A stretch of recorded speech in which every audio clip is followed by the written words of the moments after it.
Following order if you want to outline your notes as we go. First, we'll talk about end rhyme, and then within that we have a few examples of masculine rhyme, feminine rhyme, half rhyme, and slant rhyme, and we'll explain what all of those are as we go. As well as internal rhyme, which is assonance and consonance included, and rhyme schemes, so what rhyme schemes are and how to tell the difference between them, as well as how to name them. So to start off, we'll talk about the bigger category of end rhyme. This is when the rhyme occurs at the end of a verse line, which I'm sure you probably could figure out from the name. This is the most common rhyme form. So when you were taught what rhyme is, this is probably the version that you know, just a different way to say it.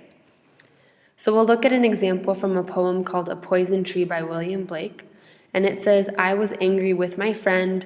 I told my wrath did end." This is an example of end rhyme because you can see we have friend and end. These are our words that rhyme, and they are at the end of each line. So this is end rhyme. Within end rhyme, we have something called masculine rhyme.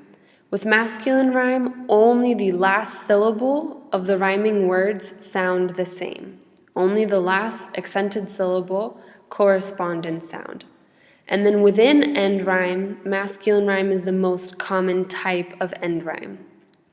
So an example from She Walks in Beauty by Lord Byron says, "She walks in beauty like the night of cloudless climes and starry skies, and all that's best of dark and bright meet in her aspect and her eyes." So to start off here, we have an example of masculine rhyme because it's ending with the words that rhyme, so it's a category of end rhyme, and it's one syllable that rhymes. So night and bright are each one syllable and rhyme with each other, as well as skies and eyes are both one syllable and rhyme with each other at the end of the line. So these are examples of masculine rhyme. As well as thus mellowed to that tender light.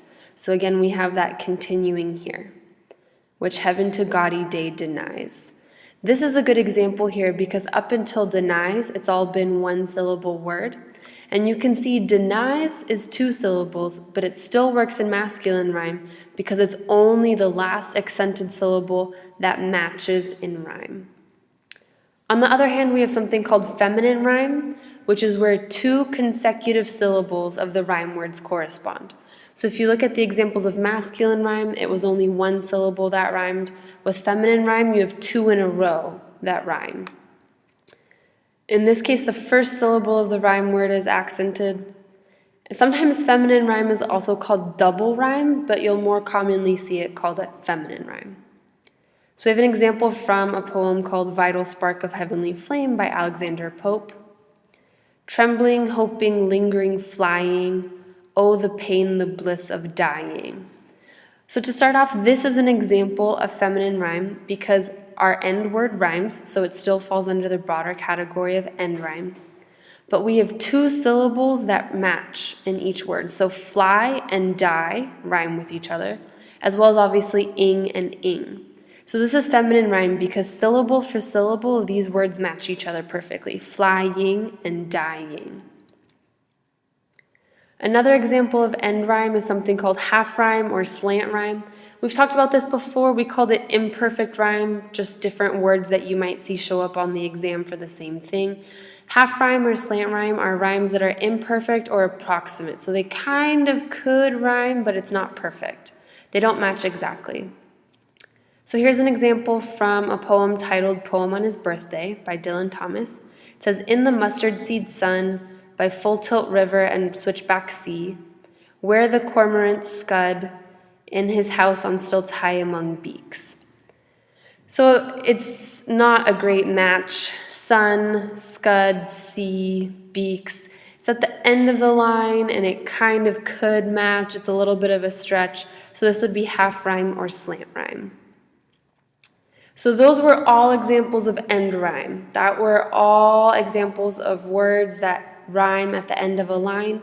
We have a new category. This is our second category, and it's called internal rhyme. This is when the rhyme is contained within a line of verse. So this is when words in the same line rhyme with each other rather than from the end of one line to the next. So for example, from a poem called Blow, Bugle, Blow by Alfred Lord Tennyson, it says, the splendor falls on castle walls and snowy summits old in story. The long light shakes across the lakes, and the wild cataract leaps in glory. So we do have end rhyme here between story and glory, but more importantly, this is an example of internal rhyme, because we have falls and walls that rhyme with each other, but they're in the same line. It's not from one to the next, it's in the same line, as well as with shakes and lakes, same thing there. So these are examples of internal rhyme. A more specific form of internal rhyme is something called assonance. This is the repetition of two or more vowel sounds within a line. This one's a little bit trickier, so let's look at an example from The Tiger by William Blake. It says, burnt the fire of thine eyes. Sorry, we'll go back. So here we have fire and we have eyes. These do not rhyme when you think about the last part of the word, but when you look at the repetition of the vowel sound, it is there. So we have ire and eyes. So I and I sound, although those aren't the complete words. The complete word is fire and eyes, but you have that matching vowel sound. Another example is from My Life Had Stood a Loaded Gun by Emily Dickinson, where it says, and do I smile such cordial light. So again, we have that isle and isle sound. Consonance, on the other hand, is a repetition of two or more consonant sounds within a line. Consonant, just a reminder, is anything that is not a vowel. So an example from God's Grandeur by Gerard Manley Hopkins, all is seared with trade, bleared, smeared with toil. This is an example of consonants because we have the eared repetition, seared, bleared, smeared, okay? And wears man smudge and shares men smell the soil. So those were the different types of rhyme that we had. Now we're going to talk about rhyme scheme. So different ways to name it. When we talk about rhyme scheme, what we mean is the pattern of rhymes within a unit of verse. And each end rhyme sound is represented by a letter. So if two lines have the same end rhyme sound, they will have the same letter to indicate that they match each other. And it goes alphabetically.